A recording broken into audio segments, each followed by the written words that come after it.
Oh, this is real. Yeah, this is real life. Yeah. So today on Stool Talk, we have with us Mr. Desean Nelson and Miss DaNyah McWilliams. How y'all doing today? Good. Good. Yeah, man. So the purpose of when I started this, it was just spotlighting the youth from the city, from Toledo, the Atlanta area where I'm at, and just spotlighting and just showing people that it's people out there that's putting in the work, that's going hard. For others can see their journey, they can get motivated because of the process, and to see that somebody like me is doing exceptionally well, proceeding to not deal with what the naysayers are saying.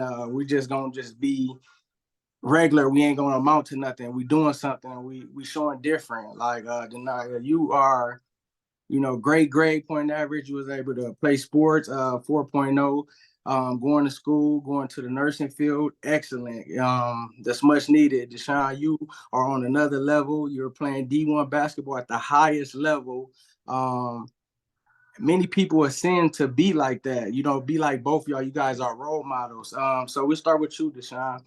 How did it start for you? When was the first time that you picked up a basketball or you decided I want to play basketball? I'd say probably like 8th grade. I really started like really playing basketball. I was Okay. normally like a football and baseball type of person.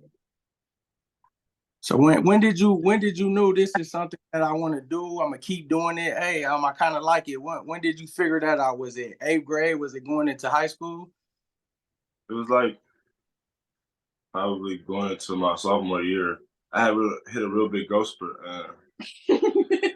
I couldn't play football because I was like real slow because my knees was hurting real bad, stuff like that. So my mom was kind of like, "Nah, you got too much body for football. We gonna go to basketball and see how that works." And then from then it was just like, Take off. yeah. There you go. So in that process, many people might not know it didn't just start off as, the high flying Desean Nelson, the superstar, the accolades. It started off kind of where you had to really work for it. Like I remember you and John Zell, like y'all two that come to mind. It wasn't just handed to y'all. Y'all had to put in extra work. Like I remember seeing games where you were mad, frustrated, almost in tears, working hard. And now you to this point that you're at. When did you decide in high school that, man, I'm about to just go hard. I'm about to put in this extra work and I'm gonna take my game to the next level? I really just started looking at like what I was gonna do after school, really to like senior year when we got our new coach. We had got Coach Martin, and it was more like he put it in front of me like you can go somewhere with this basketball stuff, because it was put in front of me like I can go somewhere, but it really wasn't like applied. I feel like he applied like the pressure to make it out because it wasn't a lot of people like from where I'm from that really felt like that. So as it turned, shout out to Coach Martin too. As it progressed, like was it many schools that you had a choice to pick from, or is it one school that you said I want to go to? Because I know before you went to DePaul, what other school did you go to? Was it a junior college, D2? Yeah, a junior college in Texas called Kilgore. Okay, Kilgore, yeah. I was there for 2 years. So was that your number one choice, or they came after you aggressive? How did you make the decision to go there? He had to fix his grades. Yeah, that, and then it was just like I wanted to go somewhere far enough where I couldn't come back. Yeah. Just where I wanted to. So, and my coach was already like, these coaches is like kind of like similar to me. So kind of like gave me the trust in the coach with going that far. Yeah. So how important was your family in all these processes, even with getting your grades together and making sure that you do what you need to do? What part did they play in it, and what does family mean to you? Family mean a lot to me. Like family really like everything.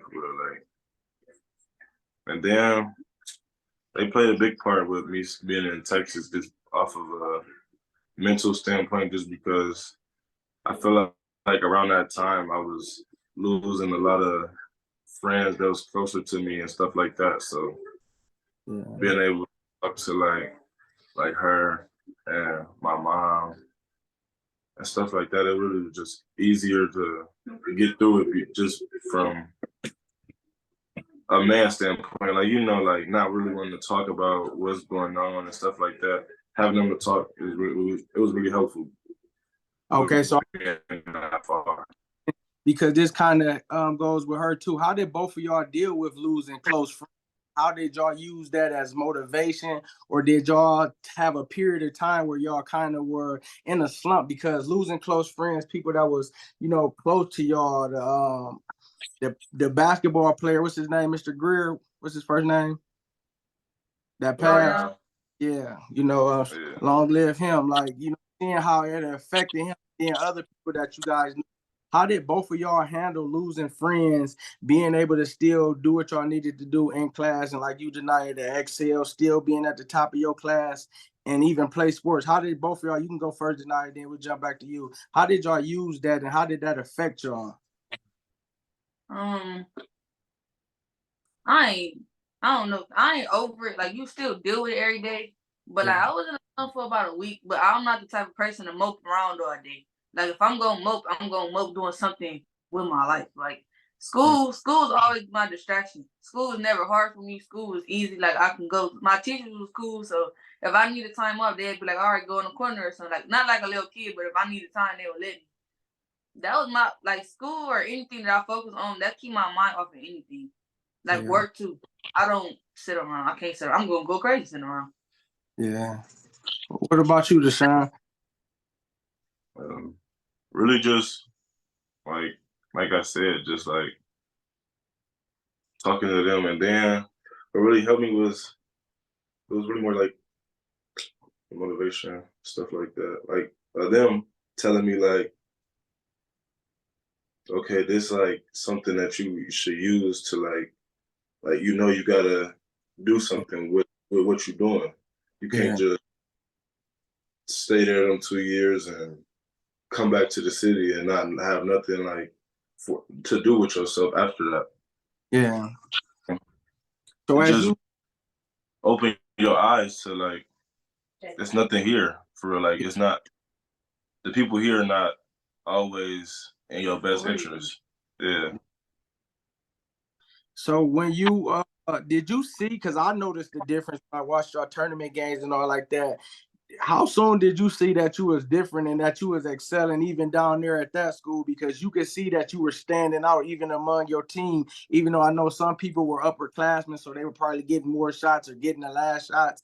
But when you came in the game, you impacted the game offensively and defensively. When did you see the difference? Like, man, my game is really taking off and I'm really right here and I want to go to the next level. When was that for you?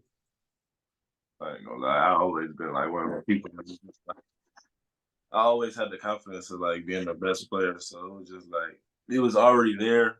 It's just more like now I can really like, I got stuff to show for it. Yeah.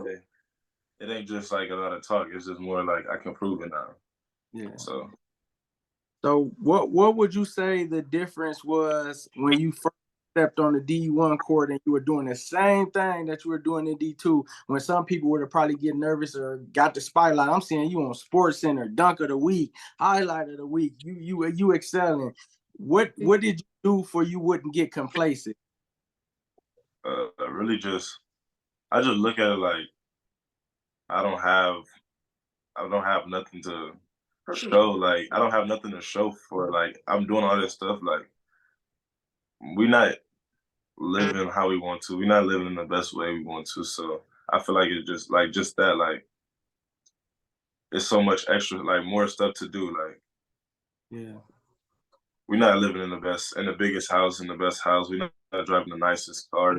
We're not like, I don't know. We just not where we should be. I feel like, but we gonna get there.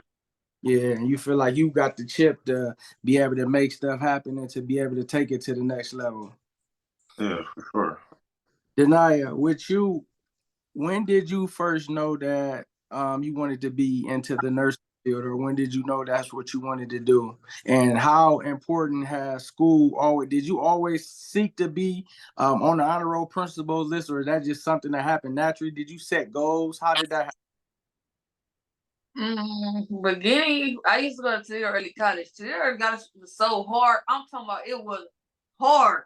I used to cry every day I wanted to leave, but my grade point average was not low there. Like I could have stayed if I wanted to if somebody ignored the principals. But hey, I could have stayed, but I didn't want to because it was more so like depressing because they wanted you to fail basically. Like it'll always be something. It'll be a block. When you was there, I was supposed to have 2 college classes before my freshman year. It was always something. Now you needed this, you needed that. It was never like that in the beginning. So if I'm not taking no college classes, I'm leaving. I left. I went to Rogers. My mom was like, all right, if your grades start slipping, you gotta go. I wasn't worried about that, bro. I'm ready to go. Like my grade's not gonna slip. So when I got there, like honor roll and all of that, like honor roll principal list, it was always I always had it. But it wasn't like something I would just like my grades was slipping. I was like, all right, it's time to cut off whatever is off because I'm not about to fail. Like, So where did you get that from? Because most people won't be able to tell. They wait till it get low. What made you have the insight to know? Hold on, I got to tighten up. I don't know. I always been like that. Well, she always put some in my ear about it, but some people just be like, I hear you, but this about me right now. Like I don't know. I've always been like that though. Yeah. My grades was always supposed to be one for me. So how did you maintain playing sports? Because you played volleyball, correct? Yeah. So you played volleyball, you maintained good grades, and you still lived a young teenage life in high school. How hard was that? And what things did you have to do to maintain focus on the classroom and on the court? How hard? I give it a 7. What is job? She had a job. Oh, you had a job. Okay. I give it a 7. So what would you say to people? Because it's people I'm glad he said that. There's people out here that want to play sports, they want to do good at school and feel like they can't work and can't have a job. You are you are proof that it can happen. What did you need to do to make that happen, and how did you let it happen, and what advice would you give to somebody for they don't give up and they can do it as well? Prayer. Prayer. A whole lot of prayer. Yeah. A support system. Yeah. That's it.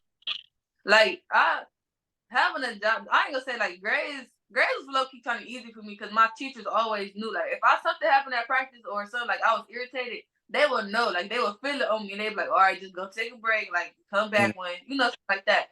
So grades in school was not hard for me, but work in school, like going to work and then get back up from school, like that was low key challenging. I ain't gonna lie. Yeah. But my teachers, like my teachers played a big part in that. Like if I need to sleep or something, they would let me go to sleep. Just make sure I turn in my work by the end of the week. Like they was cool. Yeah. So I play a big part in our life in high school. Yeah, and so you already said your family helped you, so family plays a big part with you as well. When did you decide that you were going to go into the nursing field, or when did you decide you're going to go to the college that you're about to attend? Nursing, I always wanted to do nursing. I love old people. Like I love helping people. If they can't do it, I want to do it. Yeah, that's good. I'm nursing now. Yeah. My granny had surgery on her eye. She can't put eye drops in. She can't see. I'm doing it. It's something I do. With the school that I picked up, I went and visited them. They came and found me. I went and visited them. They flew me out to their campus. I stayed for 2 days. And I knew like the campus wasn't big. The teachers, I think it's like 20-1. So my class little. I can finish school within 3 years with summer school. And my school it's not a lot. And I got a lot of scholarships. So it's everything just fell on my plate for real. And I was going far. I'm not coming back here. I was going far.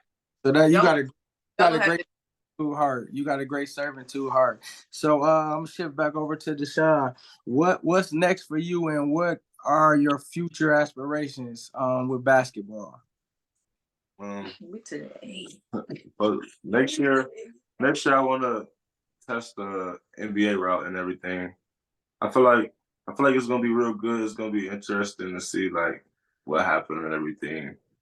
But So That's really who helps you with that process? Getting you ready, getting you your name out there, maybe signing you up for workouts, maybe like who helps you with that transition, being that you're still in school?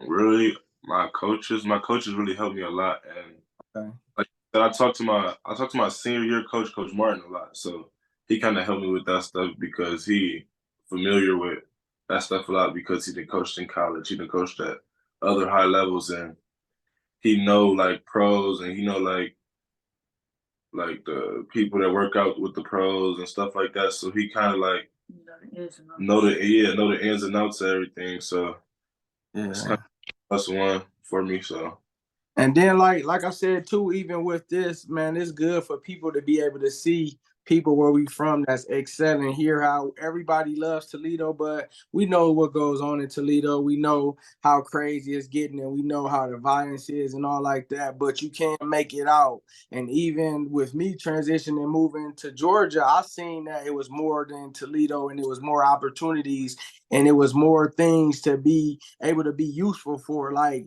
you're going to go to the NBA, so you're going to be useful for a franchise, for a coach, for a brand. You're going to be going into nursing, so you're going to be able to help others, and you're going to be able to expand your brand and to be able to do what you're doing. What advice would y'all give seniors or someone looking to go to the next level that might not know what to do, whether to go to school, get a job? What advice would y'all give them about, trying to better themselves, being in the situation they are in Toledo? I'll start by saying, really go to school at your pace. Don't try to rush it because you rush it. Once you start rushing school, it starts to overwhelm. Like it get overwhelming, Yeah. and once school get overwhelming, it's kind of hard to maintain and like stay ahead. If I was like for like people like her, she wasn't like working ahead, so it's kind of hard to do that I don't work ahead. if you kind of rush stuff. Yeah. What about you? What would you say to him? That was not a hit. Me personally, I say apply yourself. If you want it, you come do it. School, yeah, I say if you need help, ask. Cause I wasn't the type of person to ask, but I had to learn. Cause COVID did it for me. I had Yeah. my first, and I was ready. Me and the season was about to go head to head. Now that's my best friend. But yeah, just talk. I like just talking. Apply yourself. So both of y'all seem to stay in y'all own lane. Y'all never really try to fit in with all the different people. What would y'all say with people that's struggling with their confidence, struggling with their identity, about being their self, going after what they want to and not worrying about what the Joneses is doing? What advice could both of y'all give, like the youth that's maybe struggling with identity? Just really just be yourself. Like I'm not gonna lie, like everybody want to be like one of one, like stuff like that, like rare and stuff like that. You Yeah. only if you different from everybody else. If you say you one of one, you all this different type of stuff, then you have to be like you gotta prove it. Like you can't just say it and then go do what a million other people doing. Yeah. You got something like something different, like you know.